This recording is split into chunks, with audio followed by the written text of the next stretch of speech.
สวัสดีค่ะคลิปนี้เราจะมาถักขอบนะคะเพื่อที่จะเป็นแถวพื้นฐานสำหรับการถักระบายค่ะ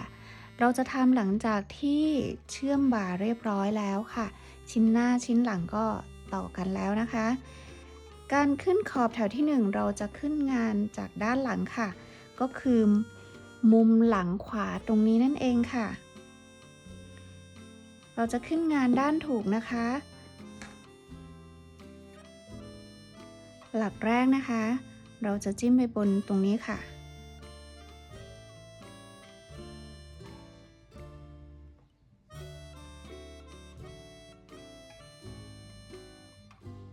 แถวนี้งานจะเป็นซิงเกิลโครเชต์ค่ะตั้งต้นด้วยโซ่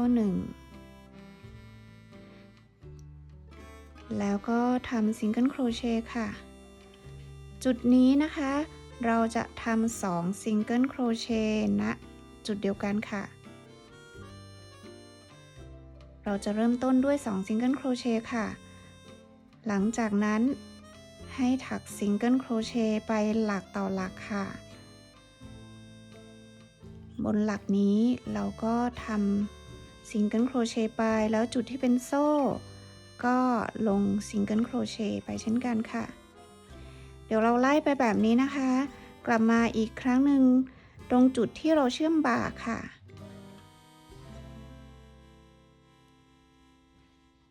มาถึงหลักสุดท้ายที่ถ้าตามแพทเทิร์นหลักนี้จะเป็น2ดับเบิลโครเชต์รวบเป็น1นะคะอันนี้เรายังอยู่ในส่วนของชิ้นด้านหลังค่ะณจุดนี้ให้เราทำซิงเกิล2ซิงเกิลโครเชต์รวบเป็น1กับจุดที่เราเชื่อมงานค่ะตรงที่เราเชื่อมงานเราจะเห็นว่ามันจะมีคล้ายๆกับ1หลักอยู่ตรงนี้นะคะที่เราเชื่อมชิ้นหน้ากับชิ้นหลังไว้ให้เราคล้องลงไปทำอีก1ซิงเกิลโครเชต์แล้วเรารวบทีเดียวค่ะณจุดนี้ก็จะเป็นเหมือนมี2ซิงเกิลโครเชต์แต่เรารวบเป็น1ค่ะจากนั้นเราก็จะข้ามไปเป็นชิ้นหน้าแล้วค่ะชิ้นหน้าตรงนี้ก็มี1หลักก็ลงไป1ซิงเกิลโครเชต์จากนั้นก็ทำไปตามปกติค่ะเดี๋ยวเราจะกลับมาอีกครั้งหนึ่งตอนที่เราทำลงไปนะคะแล้วก็ตรงนี้ค่ะมุมด้านหน้าเดี๋ยวกลับมาดูตรงนั้นอีกทีนึงค่ะ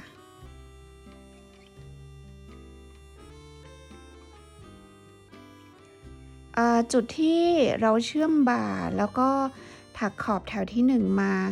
ตรงนี้มีให้ดูในหน้า4/5นะคะ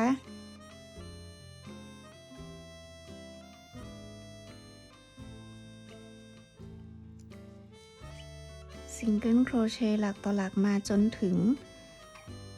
ณจุดปลายแถวตรงนี้หลักสุดท้ายค่ะ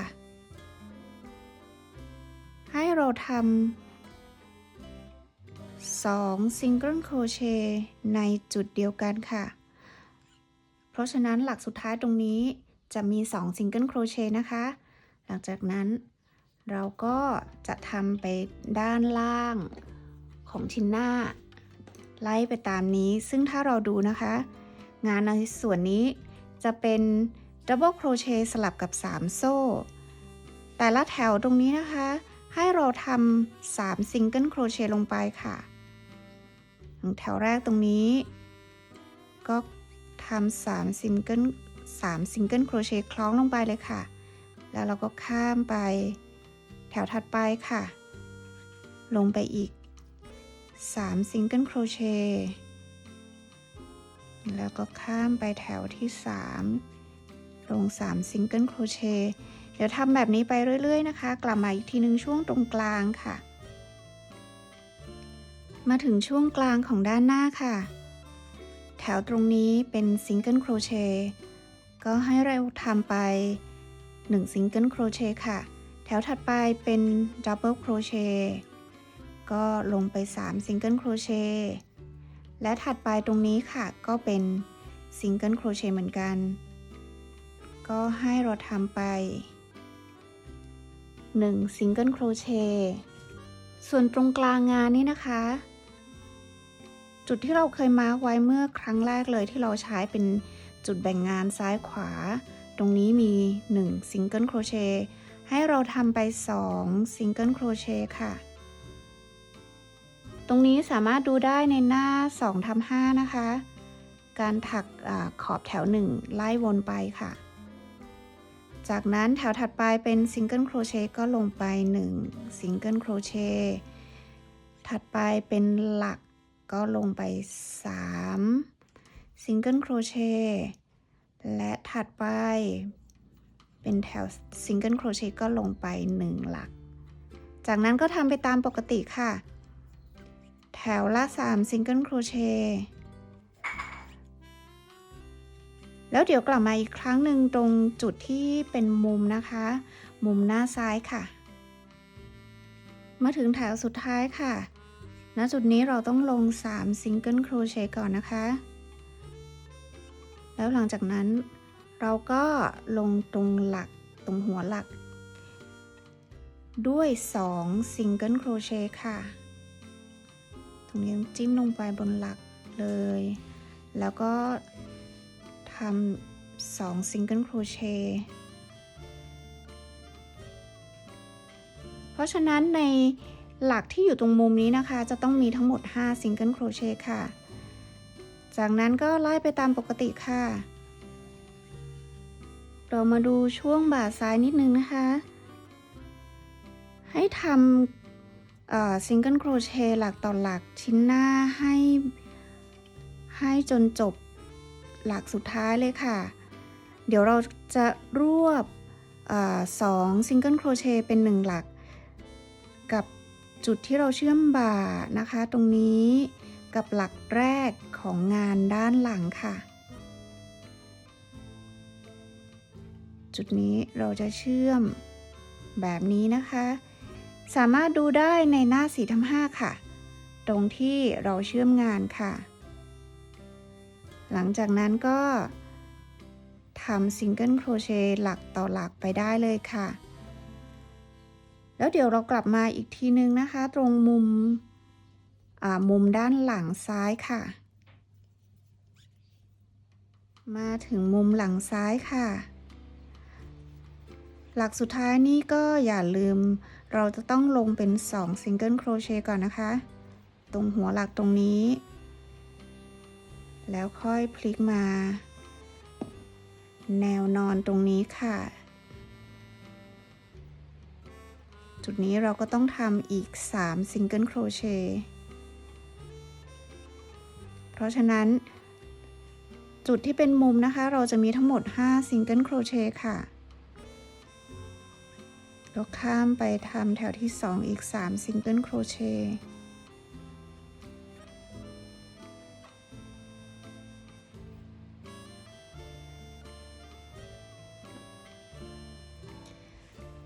จุดที่เป็นโซ่ตั้งต้นตรงกลางของงานที่เราแยกซ้ายขวาเนี่ยนะคะตรงนี้จะไม่มีหลักนะคะเราก็ลง3ซิงเกิลโครเชต์ของแต่ละแถวไปได้เลยค่ะเดี๋ยวกลับมาอีกครั้งหนึ่งตอนที่เราจะปิดงานค่ะกลับมาเราจะปิดงานแถวขอบแถวที่1กันค่ะหลักสุดท้ายก็ลงไป3ซิงเกิลโครเชต์นะคะจุดที่เป็นหัวหลักเราลงไปแล้ว2ซิงเกิลโครเชต์นะตอนที่เราเริ่มต้นแถวเพราะฉะนั้นตรงนี้เราก็สามารถปิดแถวได้โดยการสลิปสติชเข้าไปกับหลักแรกค่ะจากนั้นเราจะถักขอบแถวที่2ค่ะขอบแถวที่2นี้ขึ้นงานต่อไปเลยนะคะด้านถูกค่ะตั้งต้นหลักด้วยโซ่1แล้วซิงเกิลโครเชต์ลงไปค่ะเป็นหลักแรกจากนั้นถักโซ่2ค่ะนับไป2หลัก1 2แล้วทำซิงเกิลโครเชต์ลงไปบนหลักที่3ค่ะตามด้วยโซ่2และเว้นไปอีก2หลักค่ะลงซิงเกิลโครเชต์บนหลักที่3ให้เราสังเกตนะคะว่าหลักที่เราลงซิงเกิลโครเชต์จะเป็นหลักที่เราลงบนโซ่ตรงนี้สังเกตนะคะจะเป็นจุดที่เราลงตรงโซ่ของแถวที่แล้วพอดีเลย ราะฉะนั้นถ้าเราไม่ต้องนับหลักก็ได้ค่ะเราก็จะมองเห็นแล้วว่าจุดที่เราจะทำซิงเกิลโครเชต์ก็คืออยู่ตรงนี้นั่นเอง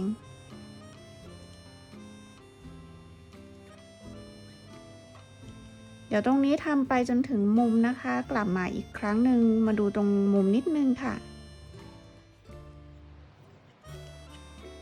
มาถึงจุดสุดท้ายค่ะก่อนที่เราจะเข้ามุมนะคะยังเป็นโซ่2เว้น2หลักแล้วก็ลงซิงเกิลโครเชต์บนหลักที่3อยู่ค่ะจากนั้นณจุดด้านหน้าตรงนี้นะคะให้เราถักโซ่3ค่ะตรงนี้คือจุดที่เราจะใช้เป็นมุมค่ะแล้วเว้นแค่1หลักนะคะเว้น1หลักแล้วไปทำซิงเกิลโครเชต์ในหลักถัดไปค่ะตรงนี้จะใช้เป็นจุดที่เป็นมุมนะคะจากนั้นให้กลับมาทำเหมือนเดิมค่ะโซ่2แล้วเว้น2หลักทำซิงเกิลโครเชต์บนหลักถัดไปจุดนี้ถ้าเราจะสังเกตว่าจะลงซิงเกิลโครเชต์ตรงไหนนะคะให้ดูค่ะบนแต่ละแถวที่เราทำ3ซิงเกิลโครเชต์ลงไปจุดที่เราจะลงซิงเกิลโครเชต์หลังจากที่ถักโซ่2จะเป็นหลักตรงกลางค่ะแบบนี้เพราะฉะนั้นเราก็ไม่ต้องนับหลักก็ได้ค่ะให้สังเกตดูโซ่2แล้ว1ซิงเกิลโครเชต์ลงไปบนนี้หลักตรงกลาง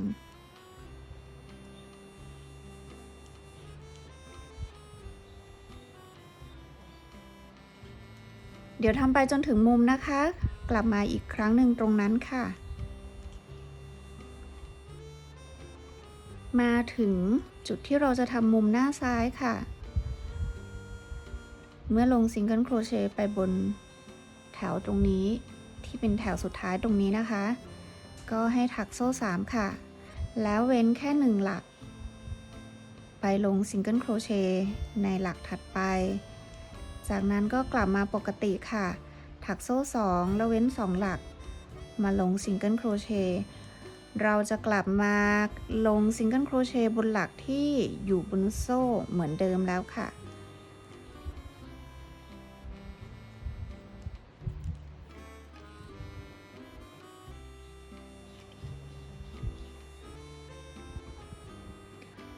มุมหลังขวาก็จะเหมือนกันนะคะเพราะฉะนั้นเดี๋ยวเราจะกลับมาอีกครั้งหนึ่งตอนที่เราจะปิดแถวขอบแถวที่2เลยค่ะ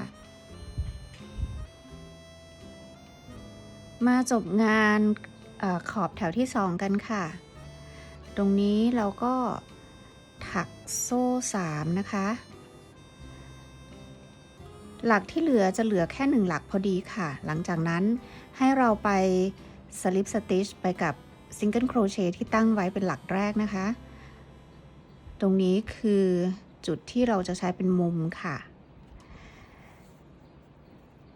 จบขอบ2แถวแล้วถัดไปเราจะถักระบายเลยค่ะซึ่งจะถักต่อไปเลยนะคะเดี๋ยวบูจะตัดไว้ในคลิปหน้าค่ะ